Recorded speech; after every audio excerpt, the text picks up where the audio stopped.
Certified YouTuber by Dick Coughlin. This book is dedicated to all of those out there who have supported and, more importantly, tolerated me at any point over the last 12 years.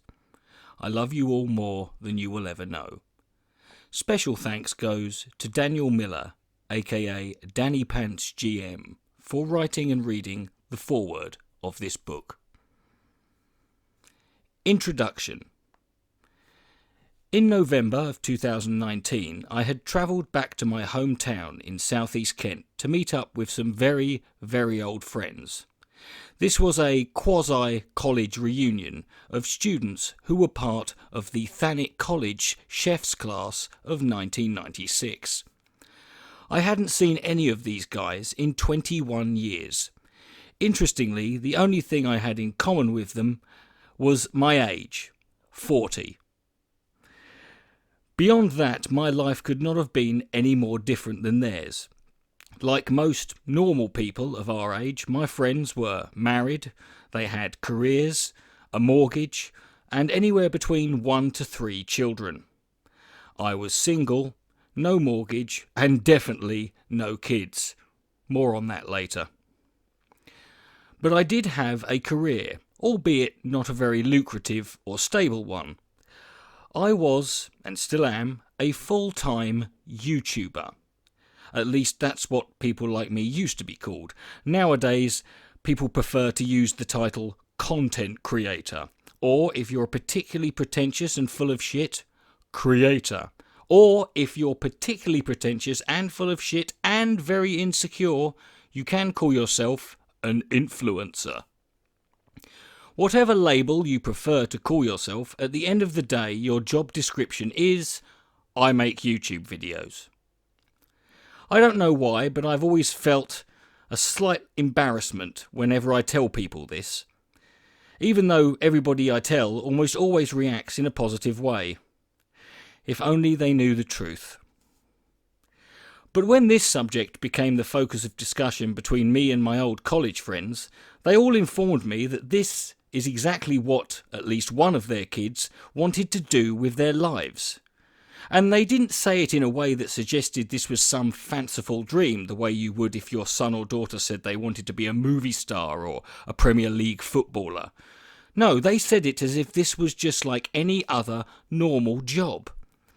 I was baffled by this information, because I don't have kids and I don't spend any time interacting with other people's.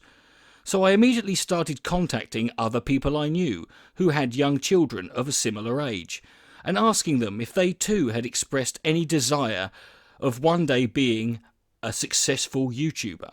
It turns out most of them had. In most cases, the dreams of these young people have been inspired by the likes of PewDiePie or Jake Paul, KSI, Shane Dawson, Tanner Mongeau, or one of the many other big-name YouTube celebrities. If you were to ask these same kids what they thought of Dick Coughlin, I'm sure they would unanimously reply, in one way or another, with, "Who the plonkin' bollards is Dick Coughlin?" Well, the short answer is that Dick Coughlin is a full-time YouTuber who started uploading videos in 2008, years before most of these kids who dream of doing this for a living were even born. Since then, he has been the target of multiple right-wing hate groups, has had more videos censored and channels shut down than almost anyone else on YouTube. He's had multiple stalkers threaten him and his family, and has even had to cancel public appearances due to terrorist bomb threats.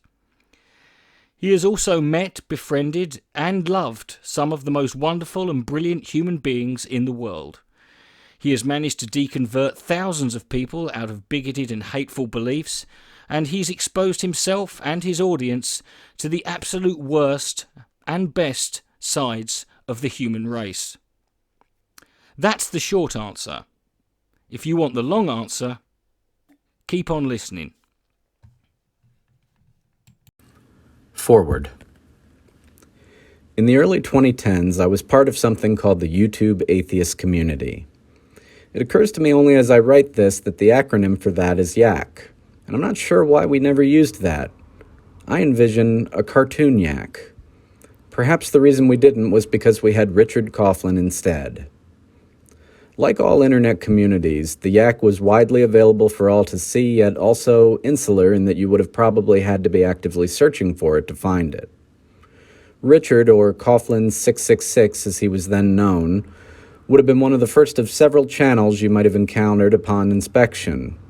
He had what was then a respectable following of around 5,000 or so subscribers, which grew to somewhere around 20 before his first channel was lost to what I can only summarize here as shenanigans.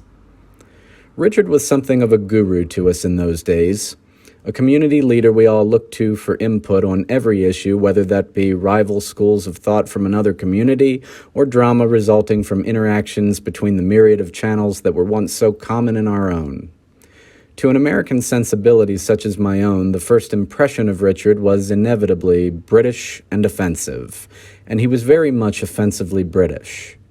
A look at his video history would soon reveal he was in fact an actual stand-up comedian in what one would refer to as real life. This seemed only natural, as every sentence he uttered could be profusely entertaining. His video style was simple yet bombastic, low production, with very high energy. In a time when some channels were already experimenting with green screen and modest studio lighting involving a skeleton stage crew, Richard's videos were usually lit only by the glow of his apartment light bulbs and a cigarette, and populated only by his often shirtless tattooed self and either a blank wall or stacks of DVDs in the background. In spite of this, any Coughlin 666 video was like watching a vulgar circus performance, complete at times with painted face, which may or may not have included a tongue-in-cheek, poorly drawn swastika or swastikas on his forehead.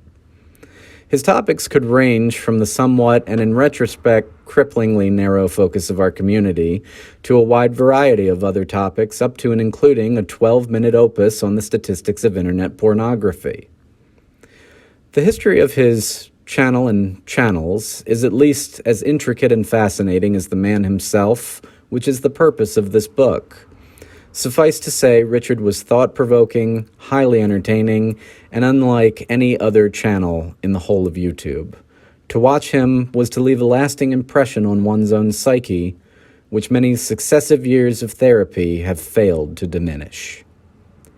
Daniel G. Miller Jr., Danny Pants GM.